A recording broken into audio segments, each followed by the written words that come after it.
Fresh accounts suggest a deepening divide has emerged between Prince Harry and King Charles amid mounting tensions.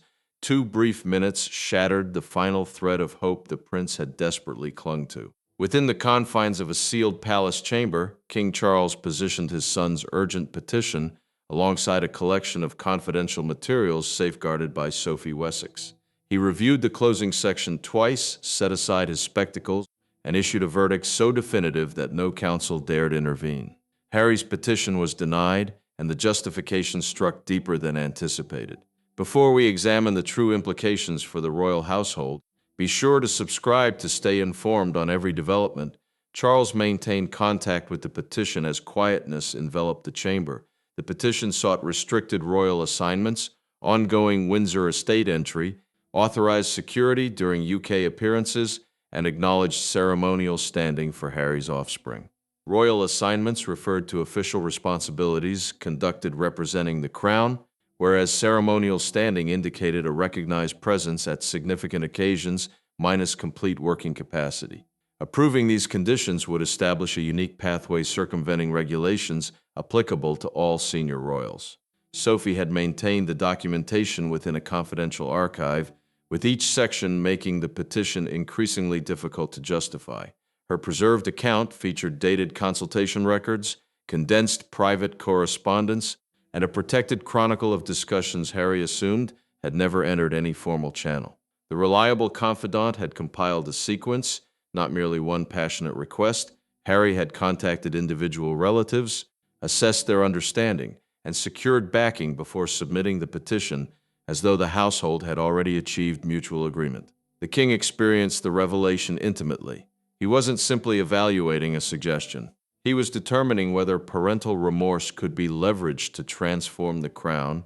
Charles gripped the materials until the corners creased, yet he didn't modify the verdict. The monarch recognized that accepting the conditions would legitimize confidential influence and compromise every subsequent limitation. Harry received the denial through a confidential communication from a chief palace representative. He initially maintained there was confusion. Then the representative verified that his father had personally authorized the rejection. The prince's tone shifted immediately. Disappointment transformed into frustration, and frustration intensified into shock when he discovered that Sophie's documentation had constituted the foundation of the argument against him. Charles examined once more the unsigned settlement drafted by consultants. He positioned his pen alongside it, secured Sophie's archive, and stated, "There will be no confidential pathway forward." Nobody responded, yet the underlying question persisted. Why had she been accumulating proof for such an extended period?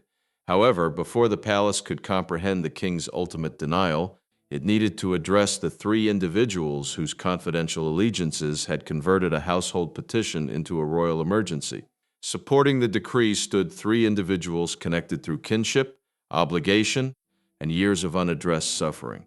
Charles observed a son reaching toward belonging, but simultaneously a prince requiring exemptions the crown could no longer accommodate.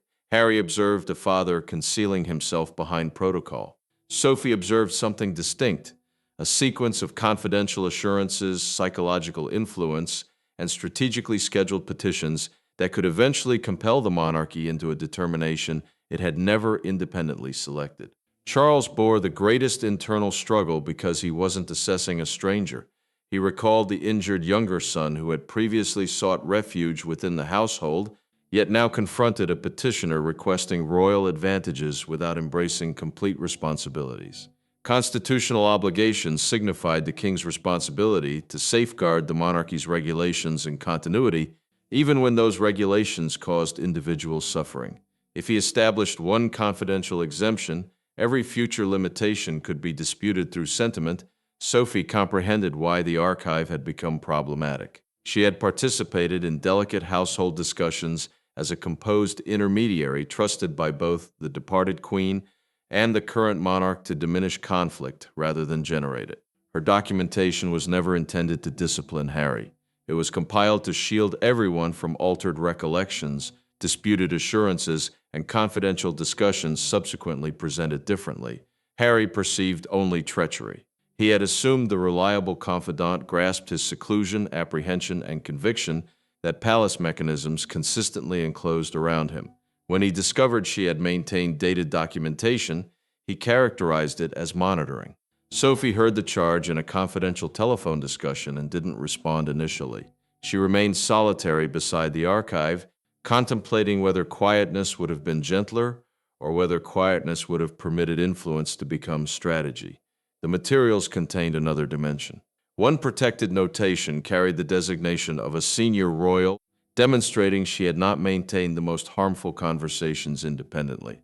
The notation was a confidential written chronicle established for subsequent consultation, and its presence indicated someone else had acknowledged the threat before Charles blocked the petition.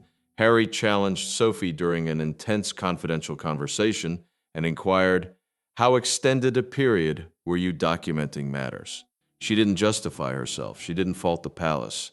The reliable confidant simply responded, "From the instant I comprehended reconciliation was being negotiated as influence." Charles subsequently reviewed that preserved account and grasped why her remorse mattered. She had defended the crown, but in accomplishing so, injured a man who previously trusted her. Harry comprehended the archive wasn't created from one instance of doubt. It had commenced with an instant everyone else had interpreted as unity. That response didn't initiate the division. It revealed one that had commenced months previously during a ceremony everyone had interpreted as an instance of household harmony. The emergency didn't commence with Harry's petition or Charles's authorization. It commenced during a memorial gathering at St. George's Chapel when a concise discussion in a lateral passage transformed the significance of reconciliation. The household had assembled beneath the context of commemoration, but behind a sealed entrance, Harry presented a petition that Sophie would subsequently characterize as the instant sentiment evolved into calculation and confidence crossed a boundary it couldn't recross. Harry returned months preceding the petition bearing sorrow, wariness, and one expectation. He had been permitted restricted connection to household members under a casual understanding that no authorized discussions would occur. A royal memorial signified a confidential ceremony of commemoration for a member of the household, not a platform for negotiating assignments, residences, or security. That limitation mattered because Charles had authorized the appearance as a father, not as a monarch establishing a pathway forward. Sophie remained proximate because she had sustained a less hostile association with him than most.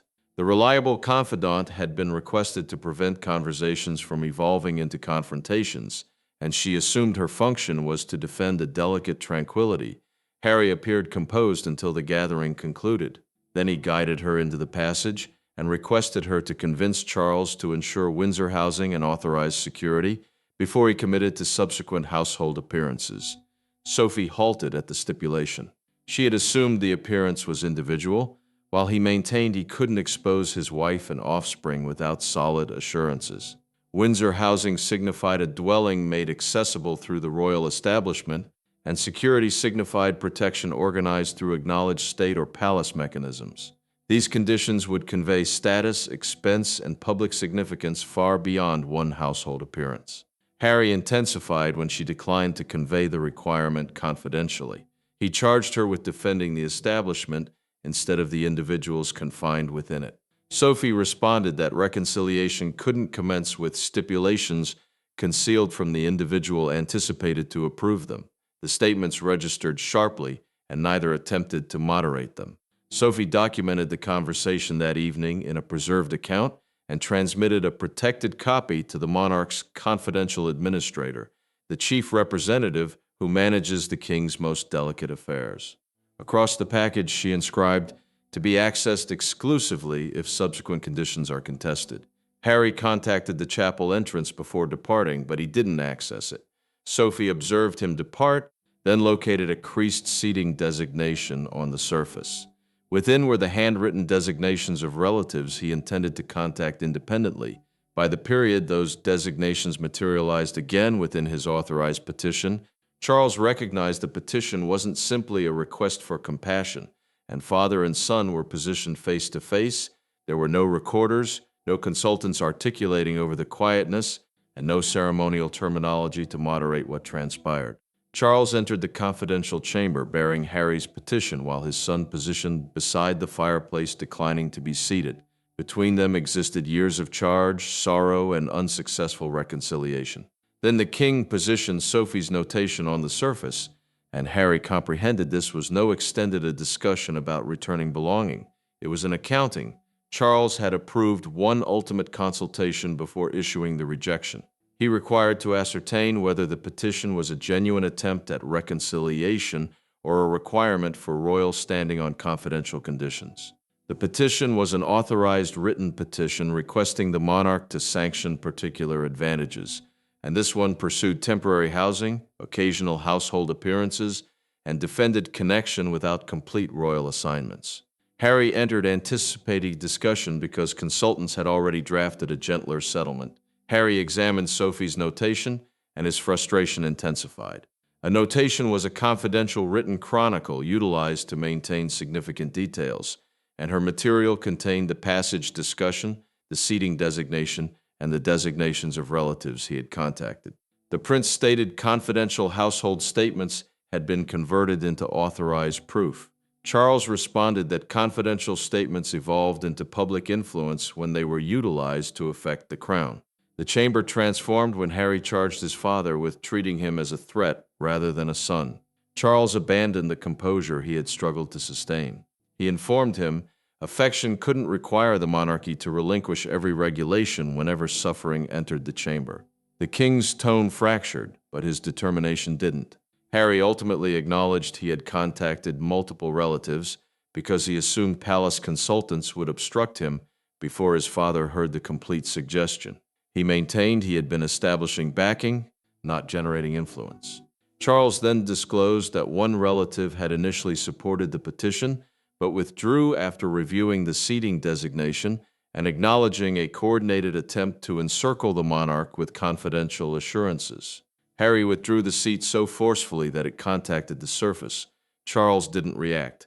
He transferred the petition across the surface and stated, "Withdraw it independently, or I will decline it as king."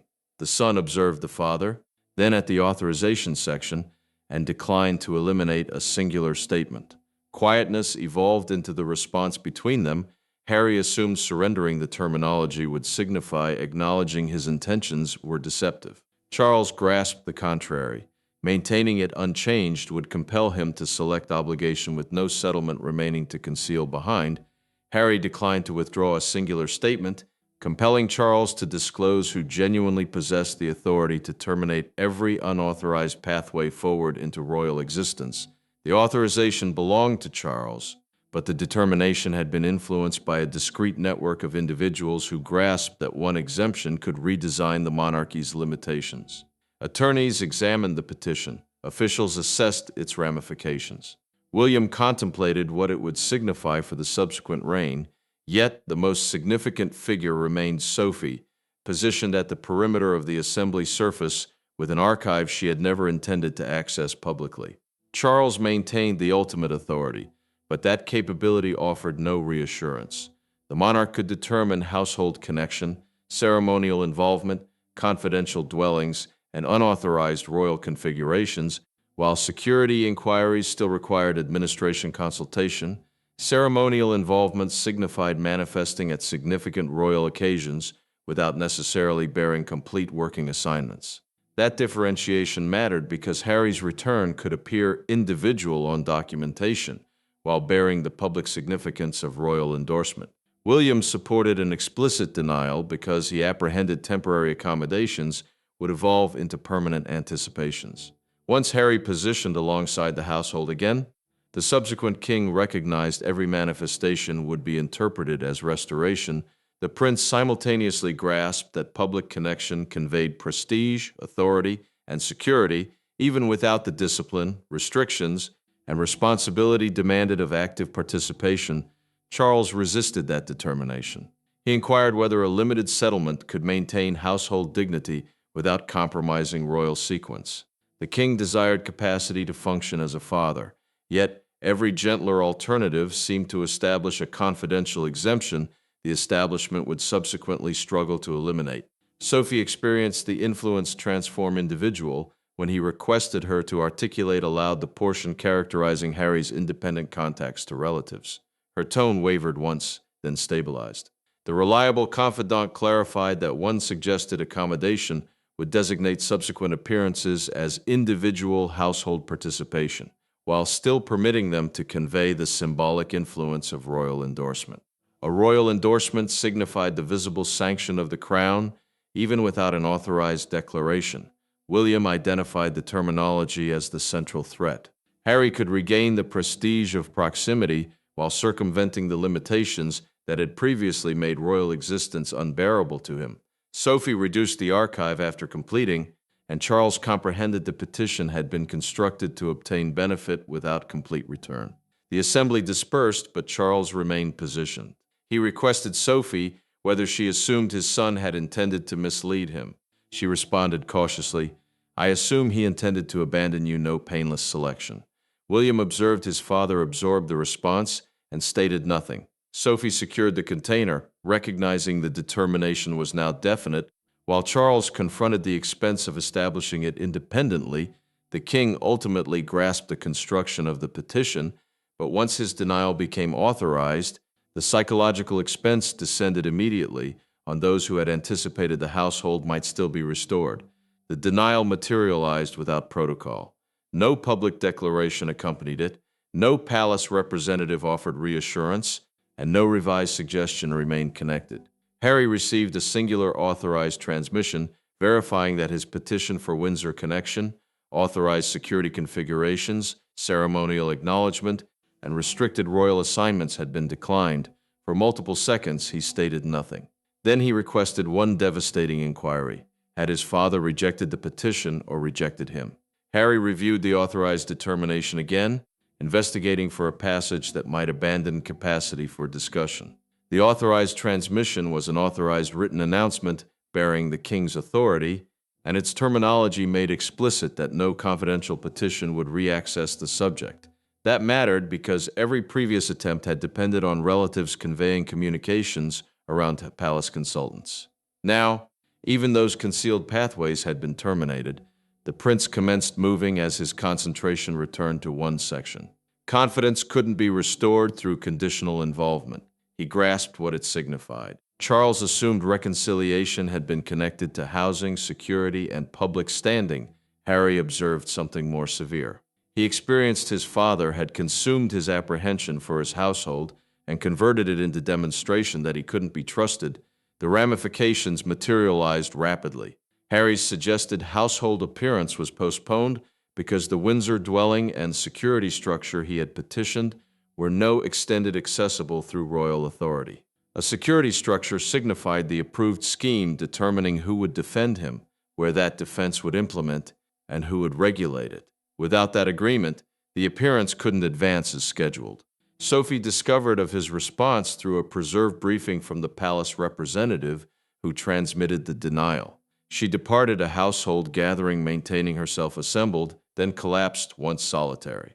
The reliable confidant recognized her documentation had defended the crown, but they had simultaneously terminated an entrance Harry might never contact again.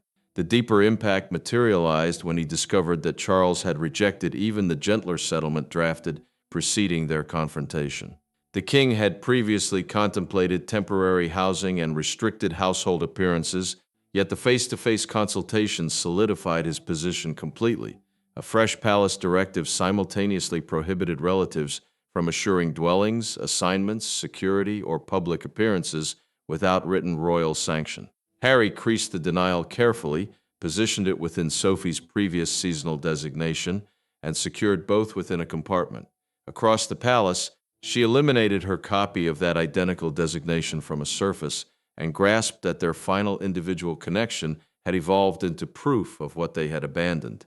Yet, the rejection didn't remain the ultimate statement because one confidential consultation without attorneys, administrators, or protected archives compelled Sophie and Harry to address what neither had acknowledged. For the initial period since the material surfaced, Sophie consulted Harry without an archive between them. No assistance anticipated externally with directives. No royal administrator documented the result. They positioned across from one another in a compact, confidential chamber bearing distinct versions of the identical injury. He desired to ascertain why she had maintained his statements. She desired to ascertain why every proposition of reconciliation had materialized with stipulations connected. Sophie had petitioned the consultation because authorized correspondence had diminished an individual division to severe terminology and established limitations. Authorized correspondence signified written transmission bearing palace authority, while procedural limitations were the regulations regulating how royal determinations could be disputed. Those conditions mattered because they had converted treachery, apprehension, and household sorrow into a controversy neither faction could clarify honestly. Harry consented exclusively because he assumed she owed him the reality. He made explicit that the discussion wouldn't be utilized to reverse Charles's decree, yet his frustration remained proximate to the surface. The prince informed Sophie that her documentation had made him experience pursued within his individual household. She responded that his repeated attempts to enlist relatives had abandoned others experiencing psychologically enclosed. Sophie didn't conceal from her function in the harm. She acknowledged she should have cautioned him that delicate discussions were being preserved. The reliable confidant clarified that the documentation was established to defend everyone from subsequent controversies, not to confine him. Harry listened, then acknowledged that he had contacted her partly because he assumed her understanding could circumvent the palace construction. The quietness transformed after that acknowledgement. Sophie disclosed through a confidential account of her discussion with Charles that she had contended for the king to maintain an individual association with his son, even while declining every authorized component of the petition. She had requested the monarch not to confuse institutional rejection with psychological abandonment. Harry ultimately designated the reality he had resisted. What commenced as a petition for refuge had gradually evolved into an assessment of whether his household would demonstrate its affection through residences, security, assignments, and public acknowledgement. He grasped why that assessment had alarmed them. Though comprehension didn't eliminate the suffering, Sophie transferred the unopened material container to the surface and stated, "For the remainder of this discussion, there will be no chronicle." Harry reclined as frustration transformed into sorrow. He informed her he grasped why the petition had to unsuccessful, even if he couldn't forgive how it unsuccessful. Their honesty couldn't restore Harry's royal position, but it transformed the significance of Charles's determination, just as the external environment commenced passing assessment. By morning, the confidential rejection had evolved into a national display. Broadcasters structured it as a father selecting the crown over his son. Analysts debated over whether Sophie had defended the monarchy or betrayed a vulnerable relative. External Windsor Castle, supporters and opponents assembled beneath the identical overcast atmosphere, maintaining designations that demanded contrary configurations of fairness. One household determination had evolved into a public assessment on allegiance, advantage, and compassion. The palace verified exclusively that a confidential household petition had been contemplated and declined. That restricted declaration mattered because it defended Harry's individual details while abandoning the public to envision what Sophie's concealed materials contained. A palace verification signified an authorized declaration issued in the monarch's designation, and its quietness about the conditions made the rejected petition appear even more significant. Royal analysts separated almost immediately. Some defended Charles for implementing institutional discipline, the regulations that prevent individual desires from regulating the crown. Others contended that the monarchy had sacrificed the final realistic opportunity of household reconciliation. Harry's suffering evolved into a national contention, while his father's confidential sorrow was assessed through declarations. Sophie observed the presentation without articulating. Her designation materialized beneath the statements, the archive that terminated the entrance, converting a responsibility she had borne discreetly into public charge.